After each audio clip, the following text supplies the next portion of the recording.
اور آسانی رکھی ہے اہل ایمان کے لیے کہ انسان اس کا تصور بھی نہیں کر سکتا۔ ایک نیکی کرو 10 اجر اس کے ملیں گے، اور 700 تک الی 700 ضعف، 700 تک ایک نیکی کا اجر ملتا ہے۔ تو چاہیے تو یہ تھا کہ گناہ بھی کرے، نافرمانی کرے، اللہ کی بغاوت کرے تو اس کی سزا بھی اتنی ملتی، لیکن نہیں۔ مسلم بخاری کی روایت ہے، نبی کریم صلی اللہ علیہ وسلم نے فرمایا، حدیث قدسی ہے کہ میرے رب نے مجھے فرمایا، اذا ہم عبدی بحسنۃ کتبت له حسنہ، میرا بندہ جس وقت نیکی کا ارادہ کرتا ہے، ابھی نیکی کی نہیں، صرف ارادہ ہی کیا نیکی کا کہ اب وضو کروں، 2 رکعت نفل پڑھوں، یا کچھ پیسے صدقہ کر دوں، یا کوئی اور نیکی کر لوں، یا روزہ رکھ لوں، یا قرآن کی تلاوت کر لوں، ارادہ ہی کیا تھا، ابھی تک اس کام کو سر انجام نہیں پایا، تو فوراً اللہ فرماتے ہیں کتبت له حسنہ، میں اس کے لیے نیکی لکھ دیتا ہوں۔ اب اگر فإن عملها كتبت له 10 حسنات، اگر وہ نیکی کر گزرتا ہے تو اس ایک نیکی پر 10 اجر میں لکھتا ہوں، الی 700 ضعف، 700 گنا تک، 700 درجات تک۔ اور یہ 700 درجات تک کیسے ملتا ہے؟ یہ اس انسان کے خلوص، تقوی اور خشیت الہی، یہ اس پر انحصار کرتا ہے کہ اس میں خشوع و خضوع، مثلا نماز آدمی پڑھتا ہے، کتنے خشوع اور خضوع اور انہماک سے اس نے پڑھی ہے۔ اسلام کے اندر اعمال کو گنا نہیں جاتا، اعمال کو تولا جاتا ہے۔ وَنَضَعُ الْمَوَازِينَ الْقِسْطَ، ہم انصاف کے ترازو کو رکھیں گے، یہ نہیں کہ وہاں پہ ہم تعداد گنیں گے کہ کتنے ہیں، کتنی نیکیاں کی، نہیں، ہم نیکیوں کو گنیں گے، یہ تولیں گے کہ ان کا وزن کیسا ہے۔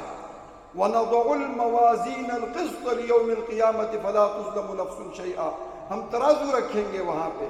لِيَبْلُوَكُمْ أَيُّكُمْ أَحْسَنُ عَمَلًا، اللہ نے تم پہ اعمال فرض کیے کہ اچھا عمل کون کرتا ہے، اکثر عملہ نہیں فرمایا۔ ایک آدمی آ کر 10 رکعت پڑھتا ہے، نہ رکوع نہ سجود اس کا جگہ پر، اور نہ ہی وضو اس کا صحیح، اور ایک آدمی جو ہے اچھی طریقے سے وضو کر کے پھر آ کر وہ تحیۃ المسجد یا تحیۃ الوضو 2 رکعت پڑھ لیتا ہے خشوع خضوع انہماک کے ساتھ، تو وہ 10-20 رکعت سے یہ 2 رکعت والا جس کے اندر خشوع خضوع انہماک، سوچ فکر، تدبر، تفکر، یہ ساری چیزیں تھیں، یہ اس سے بہتر ہے۔ تو میرے محترم، عرض کرنے کا مقصد یہ ہے کہ اللہ وحدہ لا شریک فرماتے ہیں کہ من جاء بالحسنۃ فلہ 10 امثالھا، جو شخص ایک نیکی لے کے آئے گا تو 10 اجر اس کو مزید دوں گا، 10 گنا اس کو میں بڑھا دوں گا، اور جو ومن جاء بالسیئۃ فلا یجزی الا مثلھا، اگر کوئی برائی کر کے آئے گا تو اسی کے برابر اس کو میں بدلہ دوں گا، اور نیکی لکھی جائے گی اور بدی لکھی جائے گی۔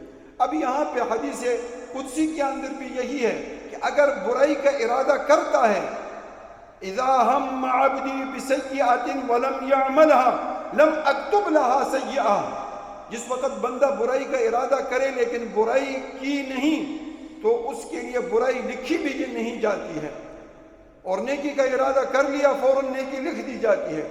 لیکن فرمایا فإن عمل سیئۃ کتبتها سیئۃ واحدہ، اگر برائی کر بھی لے تو ایک ہی برائی میں لکھ دیتا ہوں اس کے نام عمل کے اندر۔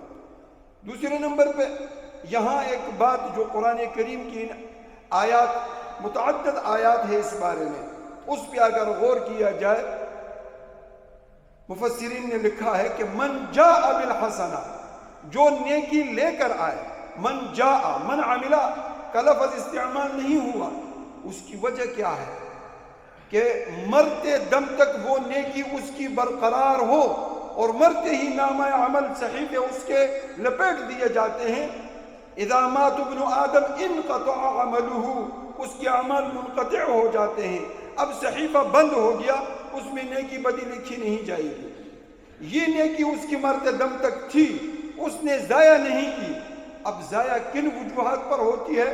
ایک تو اللہ ہم سب کی حفاظت فرمائے، خاتمہ ایمان پر فرمائے، اگر کسی نے کفر اختیار کر لیا تو جتنی نیکیاں کی وہ ختم، خلاص، ایک نیکی بھی نہیں۔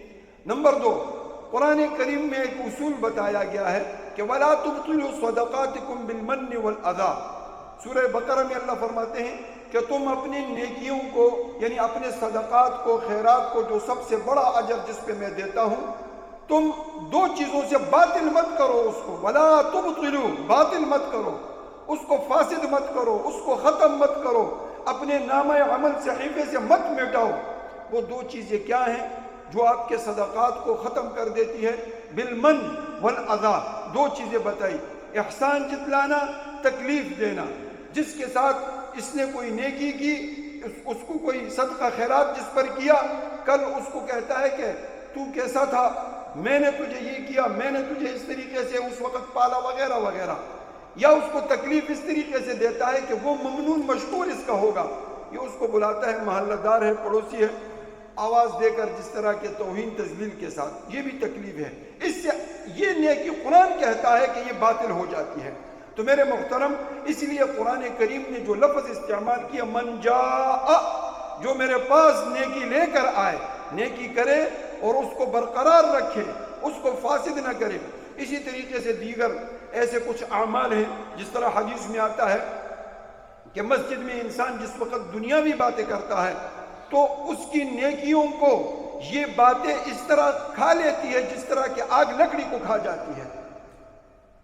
مسجد کے اندر مسجد کی بے احترامی، یا ہم آتے ہیں تو موبائل کی طرف ہماری سوچ نہیں ہوتی کہ یہ ادب اور احترام کی جگہ ہے، ہم یہ برے آواز کو جو اندر لوگ ذکر و اذکار، نماز، تلاوت میں مشغول ہوتے ہیں، سب کی ذہانت دوسری طرف چلی جاتی ہے، پریشان ہو جاتے ہیں ایک شخص کی وجہ سے، یہ بھی اسی کے اندر شامل ہے۔ اسی لیے مسجد میں جب آئیں ادب اور احترام کے ساتھ اس آواز کو بہری بند کر دیا جائے کہ اندر مسجد کے اندر کسی کو پریشانی نہ ہو۔